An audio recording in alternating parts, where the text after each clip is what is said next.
반갑습니다. 운칠기삼이라는 게 있죠. 그 고스톱 할 때 주로 하는 거예요. 운이 70%고 기교는 30%밖에 안 된다. 그러니까 여기 오신 분들은 애텀이라는 정보를 들었으니까 운칠에 해당하는 겁니다. 지금 이제 기삼만 가지고 계시면 돼요. 가나는 나라님도 구제를 못 한다고 그랬는데 그럼 누가 구제해야 돼? 자기가 구제해야 돼. 자기밖에 없어요. 그래서 나는 그럴 능력이 없을 것 같은데 그렇지가 않아요. 그렇지가 않습니다. 다윗과 골리앗이 싸워서 누가 이겼어요? 다윗이 이겼잖아요. 골리앗은 브레셋의 아주 거인입니다. 거인. 중무장을 하고 있는 말이지. 갑옷을 입고 칼을 들고 투구를 쓰고 칼도 여러 개 들고. 근데 다윗은 어린애에다가 양치기에다가 꼬마예요. 근데 누가 이겼어요? 다윗이 이겼어요.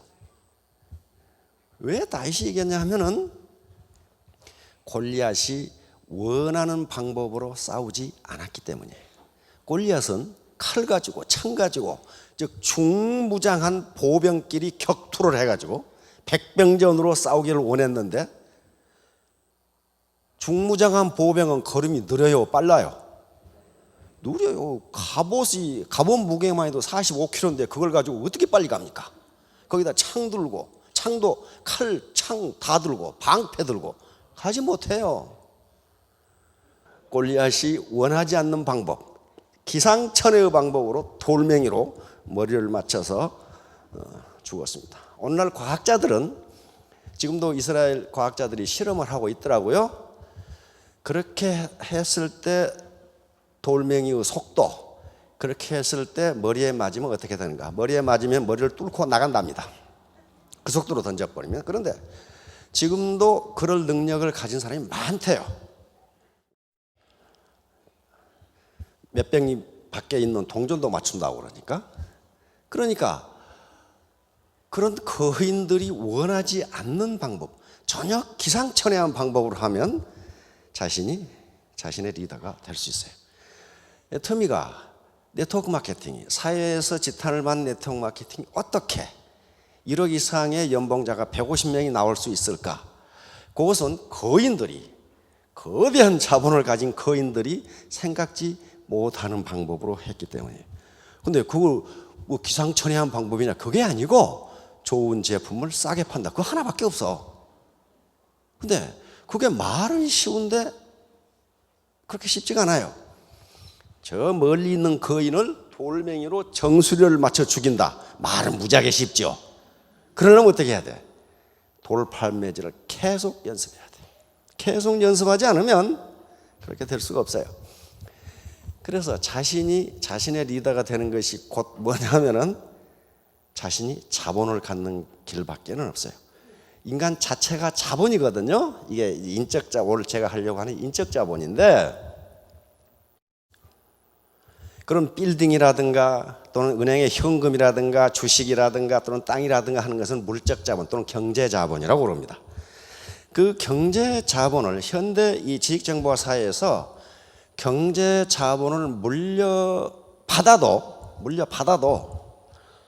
인적 자본이 충분하지 않으면 그걸 지키지 못해요.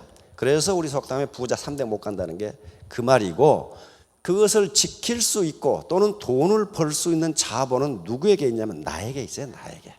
그것을 인적 자본이라고 합니다. 휴먼 캐피탈이라고 해요. 그래서 현대 경영학자들이 가장 중요하게 생각하는 게 인적 자본이에요. 다른 물적 자본은 가질 수가 있다. 그러나 그 물적 자본보다 더 중요한 게 인적 자본인데, 인적 자본은 어느 날 갑자기 돈 주고 사는 게 아닙니다.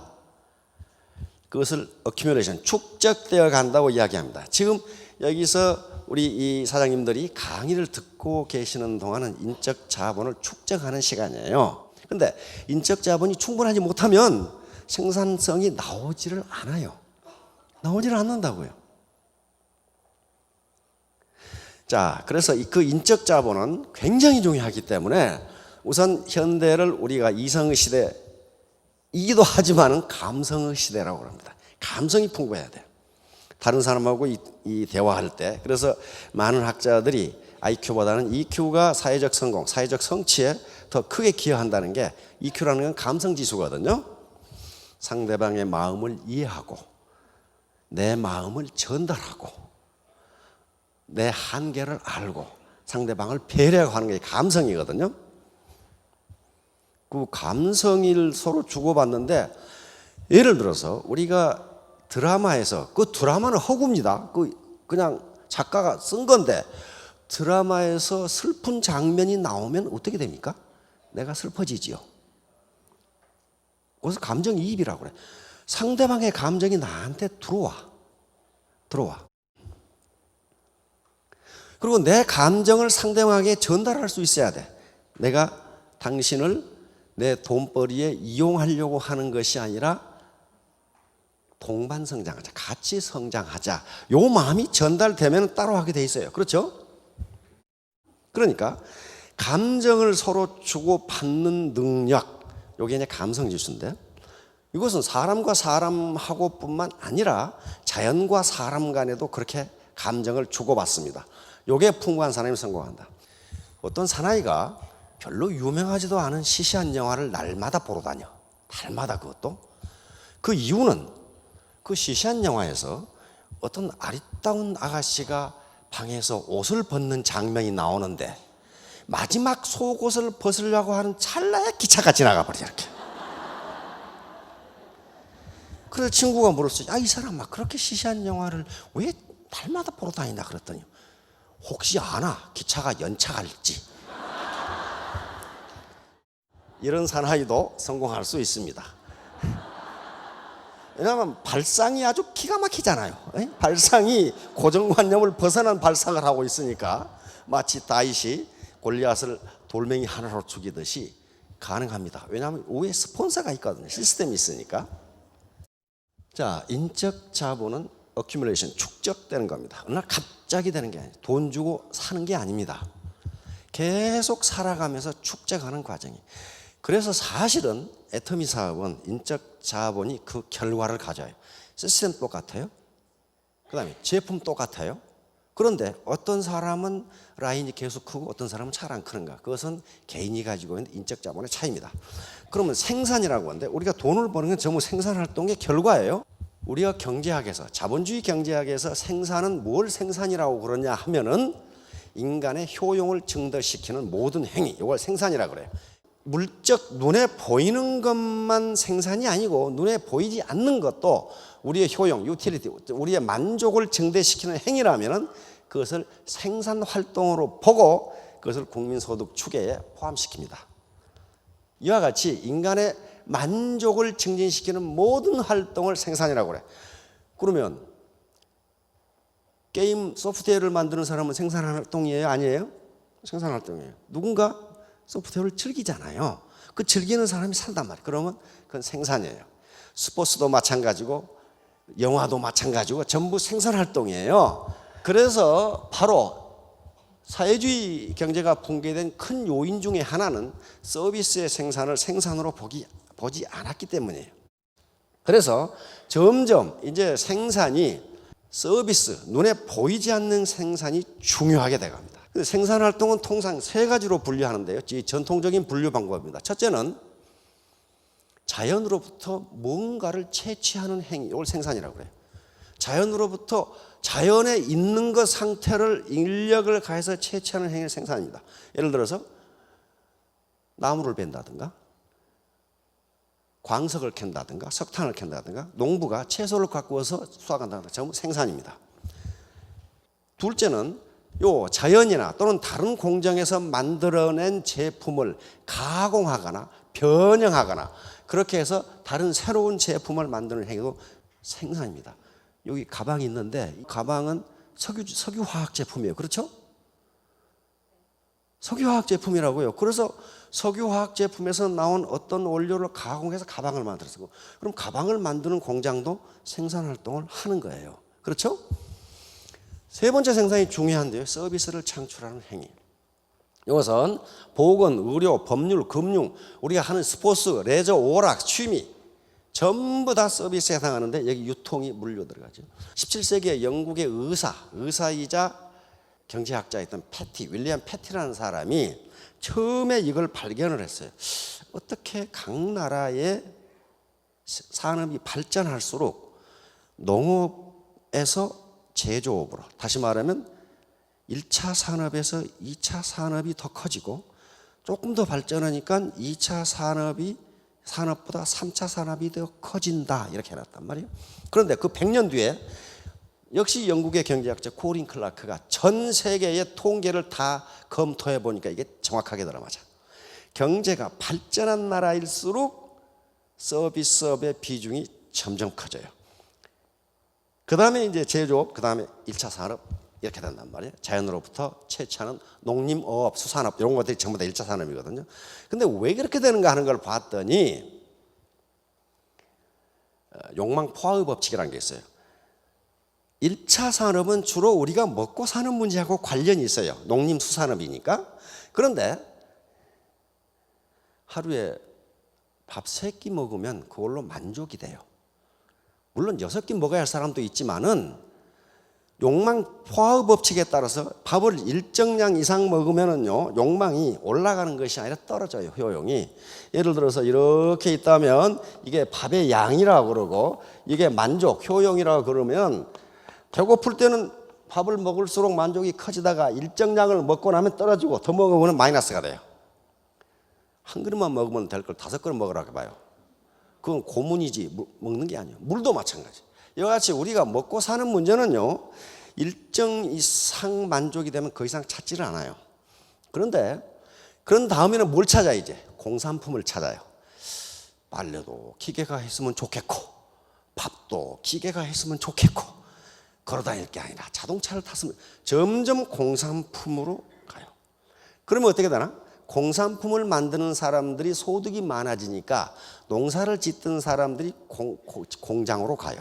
우리 1960년, 70년대 그렇게 했죠. 왜? 그쪽에 소득이 많으니까. 그러면 농업 부분에 사람이 점점 적어지고 공업 부분에 점점 많아져요. 그런데 이런 공산품이라는 것도 욕망 포화 수준에 도달합니다. 집에 텔레비전 한 대 있다가 거실에 한 대 놔두다가 아들하고 엄마하고 채널 싸움을 해. 그러니까 아들 방에 하나 사줘. 그 다음에 할머니 방에 하나 사드려. 그럼 끝이에요. 텔레비전을 계속 삽니까? 그렇게 되진 않아요. 공산품도 어느 일정 이상 수요를 넘으면 더 이상 찾지를 않아요. 근데 문제는 그렇게 되면 어떻게 돼요? 서비스라는 게 있어요. 서비스는요, 포화의 상태에 도달하지를 않습니다. 서비스. 예를 들면 가능하면 좋은 교육을 받고 싶다. 그렇죠? 야, 이 학교는 교육의 질이 너무 좋아. 나는 좀 나쁜 데로 갈래. 그런 사람은 없어요. 의료의 질은, 의료의 퀄리티가 높으면 높을수록 그걸 선호합니다. 그렇죠? 야, 이 병원은 병을 너무 잘 고쳐. 나는 다른 데로 가야겠다. 그런 사람은 없어요. 그러니까 서비스는 아무리 높은 서비스를 받아도 포화 상태에 도달하지를 않아요. 그러니까 소득이 높은 나라일수록 서비스업이 발전하게 돼 있어요. 즉 3차 산업이 워낙 커지니까 전통적인 도소매업, 운수, 창고, 통신업 이런 것을 3차 산업으로 하고 정보, 의료, 교육 이런 것들은 4차 산업으로 하자. 그리고 취미, 오락, 패션, 레저, 엔터테인먼트 산업은 5차 산업으로 하자. 왜 그러냐 하면은 경제가 발전하면 발전할수록 여기보다는 여기가 더 발전하고 여기보다는 여기가 더 발전해요. 그래서 점점 커져. 그래서 이 4, 5차 산업의 비중이 점점 커집니다. 이 그림을 보면 나오죠. 우리나라가 경제가 성장하는데 60년대 경공업부터 시작했죠. 섬유공업, 가발, 합판, 이것이 노동집약적 경공업이에요. 그러다가 70년대 중화학공업화를 선언하고 중화학공업이 시작됐습니다. 중화학공업은 이건 거대 장치 산업이니까 엄청난 자본이 들어가는 그런 자본. 그러다가 이제 조립 가공 산업이 발전합니다. 다시 말하면 컴퓨터라든가 전자기기라든가 자동차, 이것은 여러 가지 부품을 결합하는 거란 말이에요. 이것이 발전해요. 그러다가 IT 산업, 이제 정보통신업이 발전해서 이제 2000년 지금은 이제 신성장 동력을 찾아야 된다고 정부가 계속 강조하고 있죠. 삼성의 이건희 회장께서도 앞으로 10년 후에 우리 대한민국이 뭘 먹고 살아야 되냐 그 걱정하고 있단 말이에요. 1차 산업의 비중, 농림수산업의 비중은 지금 떨어지고 이것밖에 없어요. 제조업은 컸다가 다시 떨어져요, 비중이. 그러다가 3차, 4차 산업이 계속 커지고 있어요. 1963년에 보면은 거의 국민 10사람 중 6, 7명은 농사꾼이었다. 그런 말이에요, 농사꾼. 60년대 이랬어요, 전부. 저도 시골에서 학교 다녔는데 그때 시골에 학교 다닌 애들 중에 거의 10명 중에 9명은 농사꾼 아들이에요. 나머지는 뭐 면석이 아들이라든지 그 정도밖에 없었어요. 광공업은 이것밖에 안 됐어요. 서비스업은 그 당시 구멍가게가 많으니까 그래도 구멍가게도 서비스업이니까 이렇게 됐다. 그러다가 점점 어때요? 쑥 떨어지죠. 2013년에 농림업에 종사하는 국민은 6.1%밖에 되지 않고 광공업에 종사하는 16.8%. 늘다가 줄죠. 네, 왜? 이게 자동화가 돼가니까. 그래요, 자동화가. 그런데 서비스는 어떻게 됩니까? 쑥 내려가죠. 여기는 지금 사회간접자본, 즉 건설업이 포함되어 있어요.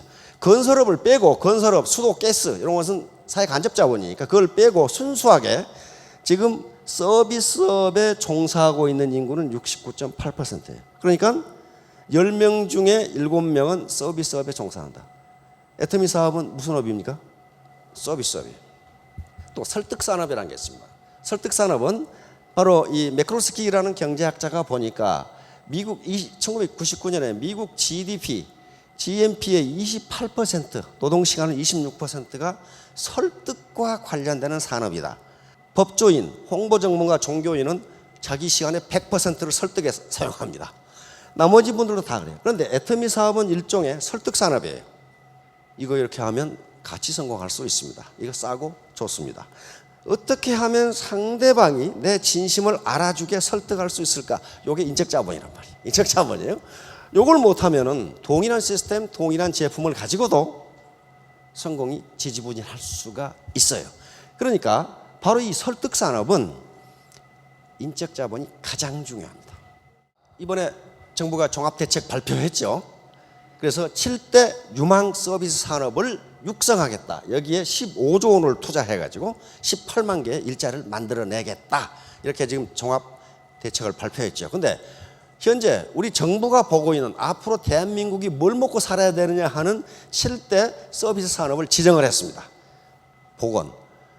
보건은요, 아무리 서비스가 좋아도 포화 상태에 이르지가 않아요. 그러니까 유망하죠. 의료, 관광, 컨텐츠, 교육, 여기 물류가 들어간다. 물류, 소프트. 왜? 우리가 지금 물류가 후진국이거든요. 이것을 육성하겠다고 정부가 나선 거예요, 이제. 왜? 2차 산업, 1차 산업 가지고는 대한민국이 2000년대 먹고 살 수가 없어요. 그러니까 서비스업을 육성하겠다고 아주 발벗고 나선 겁니다. 자, 그런데 보세요. 각국의 GDP에서 서비스업이 차지하는 선진국일수록 이게 높아요. 왜? 소득이 높으니까 양질의 서비스를 추구하거든. 양질 서비스를 추구한단 말이에요. 미국은 78.8인데 그림을 내가 잘못 그렸어요. 78점, 미국이 가장 높아요. 영국, 독일, 일본, 한국이 58.2%밖에 안 돼요. 아직은 안 돼. 그러니까 어떻게 되는 거예요? 정부가 육성하겠다. 요것밖에는 정부가 지금 현 정부가 지향하고 있는 70% 고용률을 달성하려면요, 서비스업을 육성하지 않고서는 그 불가능해요. 임파서블해요. 불가능하다고요. 거대 장치 산업은 여성들은 그 산업에 취직해서 일하기 힘들어요. 골리앗 크레인 가지고 100kg 올리는데 여자가 가서 어떡하겠어, 그걸. 안 된단 말이에요. 자, 그러니까 이 정도밖에 안 된다는 걸 뭘 의미하냐면 앞으로 발전 가능성이 많다예요. 그렇죠? 그리고 원래 희망이 있는 거예요. 근데 여기가 문제예요, 이제. 우리나라 서비스업의 큰 비중이 바로 음식, 숙박업, 부동산, 이것은 몰려 있어. 이것은 노동집약 산업이에요. 이거 기술집약 산업이 아닙니다. 지식집약 산업도 아니고. 그래서 이 분야의 소득이 굉장히 낮아요. 그러니까 선진국들은 이 정도밖에 안 돼요, 지금. 근데 이건 너무 높아. 통상 인구 200명당 식당이 하나면 충분하답니다. 200명당 식당이 하나가 있어야 그 식당이 먹고 살아. 우리는 80명당 하나 있어요, 식당이 지금. 그러니까 5년 이내에 망하는 확률이 60% 이상이에요. 왜? 너무 많아, 이게. 너무 많아. 우리 서비스 수지, 국제 수지에는 상품 수지, 즉 무역 수지, 물건 팔고 사고 하는 거. 그 다음에 서비스 수지가 있습니다. 서비스가 국제 간에 왔다 갔다 하는 거. 예를 들면 여행 관광업, 그 다음에 소프트웨어 또는 로얄티 주고받는 것, 미국에서 책 사오는 것. 난 우리나라 교수가 세계 베스트셀러를 써서 미국에서 많이 팔리는 소설을 들어본 적이 없어. 그러나 미국에서 우리나라의 거의 대부분 지식을 수입하고 있어요. 그렇죠? 대학 교재는 거의 대부분 미국 책이에요. 그만큼 미국은 지식 집약산이 발전돼 있어요. 그러니까 상품 수지에서는 계속 흑자를 보는데 서비스 수지에서는 계속 마이너스야. 우리가 아직 서비스 수입국이에요. 다시 말하면 지식 수입국이라고요. 지식 수출국이 아니란 말이에요. 지금 서비스 비교위를 따져보면 우리나라는 지지부진하는데 영국이나 미국은 비약적으로 서비스업이 발전하고 있다. 그러니까 정부가 지금 발등에 불이 떨어진 거예요. 이 지식집약적 서비스업을 어떻게 발전시킬 것이냐 하는 문제예요. 지금 이게 지금 우리 서비스업 성장인데 이게 제조업 성장보다 밑돌아요. 그것은 지금까지 정책적으로 제조업 위주로 정책 지원이 이루어지기 때문인데 이제 그것을 서비스업으로 바꾸겠다는 의지를 표명을 했단 말이에요. 바로 애터미 사업이 여기에 해당하는 거예요. 3대 생산 요소는 토지, 노동, 자본입니다. 그런데 지금은 이 세 가지를 몽땅 합해가지고 자본이라고 부르고 이 자본 중에서도 가장 중요한 것을 인적 자본이라고 부릅니다. 인적 자본. 당신이 가지고 있는 자본. 왜냐하면 서비스업이 지금 국민 10사람 중에 7사람이 지금 서비스업에 종사하는데 서비스업은 순전히 인적 자본 가지고 하는 거예요. 인적 자본이라는 게 친절성이라든가 또는 언어 구사 능력이라든가 또는 제품에 대한 설명 능력이라든가 그런 것들이 인적 자본이에요. 이 아줌마가 풀을 베는데 낫으로 베지요. 낫이 자본입니다. 손으로 쥐어 뜯는 것보다 낫으로 베는 게 더 잘 베요. 생산성이 높아요. 그렇죠? 손으로 쥐어 뜯는다는 것은 노동만 가지고 일하는 거예요. 낫을 가졌다는 것은 낫이라는 자본으로 무장한 거예요. 그러면 풀을 더 잘 벨 수가 있어요. 그런데 낫이라는 자본보다 예촉이라는 자본으로 무장하면 더 빨리 베요. 생산성이 더 높아요.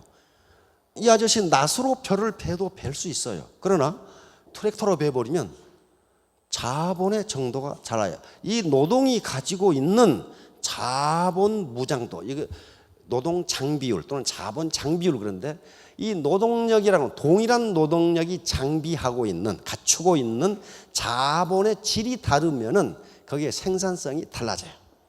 내가 부모로부터 빌딩도 못 물려받고 땅도 없고 그다음에 은행에 예금도 없고 주식도 못 물려받고 회사 지분도 없고 그런 것이 없다면 지금 그것을 부모님 탓해봐야 아무 소용없으니 내가 가질 수 있는 자본, 인적 자본을 갖는 수밖에 없다. 왜? 애터미에 시스템이 있고 제품이 있어요. 그러면 그것은 주어진 것이고 내 인적 자본만 가지면 얼마든지 성공할 수 있다는 거예요. 자본이라는 개념을 항상 염두에 두시고 생각하시면은 내 문제를 해결하기가 쉬워요. 자본이 있는 사람이 돈을 번다. 그것이 물적 자본이 됐건 인적 자본이 됐건 다 마찬가지고 자본을 많이 가진 것만큼 돈을 많이 벌어. 자본을 가진 자와 못 가진 자, 이건 물적 자본도 그렇고 인적 자본도 그렇습니다. 강의를 듣고 그 다음에 서로 사람을 만나고 하는 것은 자본 축적입니다. 자본 축적 과정이에요. 그런데 안 들어. 그런데 그런 사람들을 보면요, 지금 초창기에 온 사람이 아직도 다이아몬드도 못했어. 왜? 굉장히 똑똑한데 혼자만 똑똑한 거야. 안 들어. 어떤 놈이 따고 왔는데 내가 말이야, 응? 이런 것이나 하고 있다고 나를 무시해? 그런 놈이 있어. 내가 잘 아는 놈이거든. 그래서 내가 야, 그러면 다른 사람이 너를 존경할 것 같으냐? 네가 과거에 뭘 했는데? 내가 왕년에 말이야. 그래도 아니, 네 왕년에 대해서 아는 사람이 누군데? 아무도 몰라. 네가 이런 것이나 하고 있다고 나를 무시해. 누가 너를 무시해? 너를 무시할 시간이 없어 이 사람아. 내가 그랬거든. 가끔 제가 혜민 스님 이야기를 해드리죠. 또 처음 오신 분들이 있고 또 들은 분들도 잊어버리니까. 멈추면 비로소 보이는 것들이란 책이 베스트셀러가 됐죠. 지금도 베스트셀러 순위 올라가 있어요. 아주 쉽게 글을 굉장히 잘 썼어요. 그게 베스트셀러가 석 달이 되니까 혜민 스님이 큰 북스토어에 갔죠. 북스토어에. 이 교보문고나 영풍문고에 가보면 어떻습니까? 베스트셀러 순위가 딱 정해져 있죠. 한 가운데가 딱 1위에 놓여 있는 거예요. 그래서 딱 이 승복을 입고 이제 폼을 잡았죠. 내가 저 서점에 들어가자마자 많은 사람들이 연예인처럼 나에게 사인을 해달라고 그럴 거다. 그럼 내가 근엄하게 사인을 해야지 하고 볼펜까지 준비해가지고 갔단 말이에요. 아니 서점 문을 열고 들어가는데 한 놈도 아는 신용을 안 해. 아는 체를 안 해. 복장도 특이하고 베스트셀러 무려 몇 개월을 하고 있고 거기다가 또 되게 잘생겼죠. 야, 나 그렇게 잘생긴 사나이는 처음 봤어. 그러면서 혜민 선생님이 거기서 하는 말이, 강의에서 하는 말이, 방송에서 당신이 뭘 하건 세상 사람은 당신에게 아무 관심이 없다. 다시 말하면 당신을 존경하지도 않고 당신을 무시하지도 않는다. 단지 아무런 관심이 없을 뿐이다. 여러분들이 내가 왕년에 말이야. 그럼 저 자식은 안 되겠네. 너희 하지 마. 그랬거든. 내가 왕년에 말이야. 누군데 말이지. 내가 이런 것이나 하고 있다가 나를 무시해? 그러더라고. 누가 너를 무시하는데? 그럼 너를 존경할까? 존경 안 해요. 아침에 나오실 때 거울 몇 번 보셨어요? 거울 많이 보셨죠? 찍어 바르고 머리를 이렇게 해볼까? 위에다가 옷 갖다 걸쳐보고 백은 뭘 들까? 딱 거리에 나왔어. 누가 관심 있습니까? 저 아줌마가 옷을 어떻게 입었는가? 백은 뭐 들어? 아무 관심 없어요. 그렇듯이 가장 큰 문제가 네트워크 사업을 하면서 이 자존심인데, 이건 자기가 그렇게 생각하는 거예요. 내가 그래도 왕년에, 저번에 어떤 분 그러더라고. 내가 왕년에 말이야, 하루에 수십억을 결제한 건설회사 사장인데, 근데 그 양반이 수십억을 결제했는지 수백억을 결제했는지 옆에 사람이 알 게 뭐예요? 몰라요. 그렇잖아요. 그러니까 그분을 존경하지도 않고 무시하지도 않아요. 단지 언제 관심을 갖느냐? 언제 관심을 갖겠어요? 바로 성공해서 5천대기 될 때, 또는 3천대기, 월천대기 되면 그때 관심을 가져. 즉 기집애는 말이야, 나보다 공부도 못한 것이 어떻게 저렇게 돈을 벌지?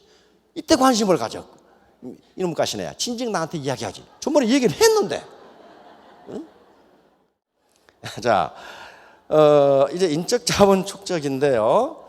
바로 인적 자본을 축적하는 유일한 방법이 공부입니다. 그런데 이 공부라는 개념을 잘못 아니까 학교를 다녀야 된다거나 물리, 수학, 영어를 해야 된다거나 그런 개념이 아니에요. 공부는 그런 개념이 아닙니다. 바로 이 공부를 하는, 지금 공부하고 계시거든요. 공부를 하는 가장 중요한 목적은 합리적인 의사결정입니다. 합리적인 의사결정. 다시 말하면 공부를 하지 않으면 속아요. 속는다고요. 속기 때문에 건전한 판단, 합리적인 의사결정을 할 수 있는 능력을 기르는 게 공부의 최종 목적이에요. 오늘날 이윤학설, 이윤이란 무엇인가 하는 학설의 정통학설이 뭐냐 하면은 불확실한 상황 하에서 올바른 의사결정을 한 대가, 그것이 이윤이다. 이렇게 되어 있어요. 버나드 쇼라는 분 아시죠? 아시죠? 버나드 쇼. 존 버나드 쇼. 모르시나요? 이 시간 이후 아시는 걸로 그렇게 하세요. 아주 시니컬한 시와 연극과 극본과 소설을 쓴 그분이죠. 노벨상까지 받은 분이. 노벨상까지 받았어요. 근데 바로 그 버나드 쇼의 묘비명이 어떻게 돼 있어요? 유명하죠. 노벨상까지 받은 분인데 내 죽으면 내 묘에다 이렇게 쓰라고 해놨어요. 뭐라고 해놨어요? 그렇지, 우물쭈물하다 내 이럴 줄 알았다. 노벨상까지 받은 분인데 자기가 최선의 노력을 안 했다는 거예요. 우물쭈물하다 내 이럴 줄 알았다. 하고 그 묘비명의가 지금도 적혀 있어요. 그러니까 결단이나 결심은 리스크가 있지만 빨리 해야 돼요. 우물쭈물하다가 나중에 기회를 놓칠 수가 있기 때문에 그래요. 그것이 공부하는 목적이에요. 자, 그런데 도대체 그럼 공부는 어떻게 나눠지느냐? 공부하는 게 뭐냐? 우리 성리학에서 공부를 수신입니다. 자기 몸을 닦는 거예요. 굉장히 심오한 개념이에요. 옛날 대학이라는 책이 있습니다. 대학이라는 책 연세드신 분 아시죠? 사서 삼경 중에 사서에 해당하는 거예요. 대학, 중용, 맹자, 논어가 사서죠. 시경, 서경, 주역이 삼경이란 말이에요. 그래서 삼경보다도 교육의 중심은 요 사서에 있었어요. 대학, 중용, 맹자, 논어 이렇게 돼 있단 말이에요. 그런데 이 대학을 뭐라고도 불렀냐면 제왕학이라고도 불렀어요. 다시 말하면 대학은 무슨 심성을 기르는 걸로 끝나지 않고 제왕학이니까 백성을 어떻게 다스리는 게 좋으냐 하는 기법이 들어있는 게 대학이란 책이에요. 대학이란 책이라고요. 그래서 조선시대에는 세자, 다음에 왕이 될 세자에게만 대학을 보도록 했어요. 대학이란 말이 지금 우리 대학이라고도 해석할 수 있지만 그냥 큰 배움이에요. 큰 대자, 배울학자죠? 큰 배움. 도대체 우리에게 있어서 큰 배움이란 무엇인가? 요 개념이에요. 큰 배움. 우리가 이제 성인이 됐으니까 큰 배움을 배워야 될 거 아니에요. 그렇죠? 근데 이 대학의 강령에 나와 있는 큰 배움이 난 지금도 우리 대학에서 이걸 가르쳐도 될 것 같아요. 뭐라고 되어 있냐면은 대학 지도 이렇게 됐으니까 큰 배움의 길은 그 말이죠. 길도 짜니까 큰 배움의 길은 제 명명덕 그랬어요. 요 있을 제자 어디에 있냐 하면은 요 명은 형용사고 요 명 동사입니다. 그러니까 명덕이니까 밝을 명자 덕덕자 큰 덕자니까 맹자의 성선설을 그대로 이야기한 겁니다. 우리 인간이 본성은 밝았다 그 말이 밝은 덕을 가지고 있었다. 그런데 이 파란만장한 세상을 살다 보니 이 태어날 때 가지고 있던 내 밝은 마음이 어두워졌다. 그 말이 어두워졌다. 그러면 대학에서 큰 배움의 길은 어떻게 한다? 요 앞에 명자가 있어요. 원래 내 밝았던 덕, 밝았던 심성을 다시 받게 하는 것이 큰 배움의 길이다. 제 친밀함, 백성과 친하게 하며. 다시 말하면 위정자와 백성이 친해야 된다. 친해한다. 그 말 무슨 말이야? 서로 믿는다. 믿는다. 서로 믿는다. 그리고 제 지어지성, 그칠 지자, 지극할 지자, 선할 선자니까 이것은 지극한 선에 머무르는 데 있다. 이거 머무를 지자인데 머무른다는 것은 간다 그 말이에요. 지극한 선에 이르는 데 있다. 이걸 지극한 선을 무슨 뭐 위대한 진리나 형이상학적으로 해석해 버리면 그건 제왕학이 되질 않아요. 그래서 이 말은 무슨 말이냐면 백성들이 이 나라는 살기가 좋네 그렇게 만드는 데 있다 그 말이에요. 이 나라는 살기가 좋네. 이 회사는 참 좋은 회사네 그렇게 만드는 데 있다 그런 얘기예요. 지금 좋은 회사네. 그러니까 모든 백성들이 먹고 사는데 그리고 서로 믿고 사는데 아무런 하자가 없는 사회, 그것이 최고의 선이다 그런 얘기죠. 무슨 형이상학적인 것을 이야기한 게 아니라고 여기서 지금. 그런데 먹고 산다는 문제가 그렇게 하찮은 문제가 아니에요. 이건 굉장히 거룩하고 숭고한 문제예요. 인간이 생명을 유지하는 게 그렇게 하찮은 문제가 아니에요. 그렇잖아요. 그러니까 애터미를 통해서 먹고 산다면은 그거야말로 거룩하고 숭고한 일이에요. 그래서 이 회사는 좋네? 그렇게 만드는 게 경영진의 목표다. 목표가 돼야 된다. 그런 얘기예요 지금. 그러면 각자는 뭡니까? 여러분 각자는, 여기 계신 사장님들은 회사와 1대1 계약 관계를 맺은, 우리가 사장님이라고 부르는 게 무슨 뭐 헛붕 떨라고 그런 게 아니에요. 전부 개인 사업자니까 자기가 사장님, 자기가 주인이면서 자기가 고용원이에요. 그러니까 전부 리더들이지. 그러면 자기 밑에 파트너들에게 우리 스폰서는 믿을만 하네? 스폰서는 또 우리 파트너는 믿을만 하네? 우리 동료 파트너는 믿을만 하네? 아이고 우리 그룹은 참 좋네? 그게 최고란 말이에요. 그게 최고예요. 그러면 이제 이걸 삼강령이라고 그러는데, 내가 원래 이렇게 독한 사람이 아니었는데 이 풍진 세상을 살다 보니 독하게 됐으니 이 큰 배움을 통해서 내 본성을 되찾자. 요걸 이렇게 하려면은 그럼 어떻게 해야 되냐? 어떻게? 먼저 해야 될 게 뭐냐? 경물. 그래서 경물. 이 격자는 막대기 격자입니다. 이 물은 만물 또는 인간, 어떤 현상을 말할 때 한옥에 보면은 문 창살이 이렇게 가지런하게 이렇게 돼 있죠. 이걸 격자라고 그런단 말이에요. 격자 무늬. 그렇죠? 그래서 이 격은 어떤 질서가 있는 것, 올바른 것, 이걸 나타내요. 인격, 그렇죠? 품격, 격식, 격언, 전부 막대기 격자예요. 그러니까 그 인격, 그 말은 그 사람의 인품, 이런 말이죠. 그러니까 경물이라고 하는 것은 맨 처음에 해야 할 일이 무엇이냐? 인적 자본을 늘리기 위해서 공부를 해야 되는데 공부가 이거이라 그 말이에요 지금. 먼저 사물을 올바르게 판단해야 된다 그런 말이에요. 올바르게. 그러니까 맨 처음에 해야 할 일이 뭐예요? 머리 공부예요. 머리 공부. 올바로 판단해봐라. 현재 네가 서 있는 처한 상황을 격자처럼 올바로 판단해봐라. 삐뚤삐뚤 그렇게 하지 말고 사물을 올바로 판단해서 어떻게 한다? 치지. 사물을 올바로 판단해서 거기서 지혜를 얻어라. 세 번째는 성의. 뜻을 정성스럽게 하라. 요 정성스러운 마음을 가져야 된다. 이게 신사숙녀가 가져야 할 마음이에요. 정성스러움. 이 해석을 어떻게 해놨냐면 혼자 있을 때도 이렇게 해야 된다. 그렇게 되어 있어요. 신독이라고 그랬죠. 혼자 있을 때 삼가야 된다. 네 번째, 정심. 올바른 마음이 정직한 마음. 정직한 마음. 이 백성과 친해야 되고, 즉 백성이 위정자를 믿고 위정자가 백성을 믿고, 백성 상호간에 믿으려면 정심, 마음이 똑바로 돼 있어야지. 정직한 마음을 가지고 있어야 믿지. 누가 믿겠어요? 그것을 안 믿어. 이게 마음 공부란 말이에요. 마음 공부. 마음이야 마음. 자, 다섯 번째, 수신이에요. 수신.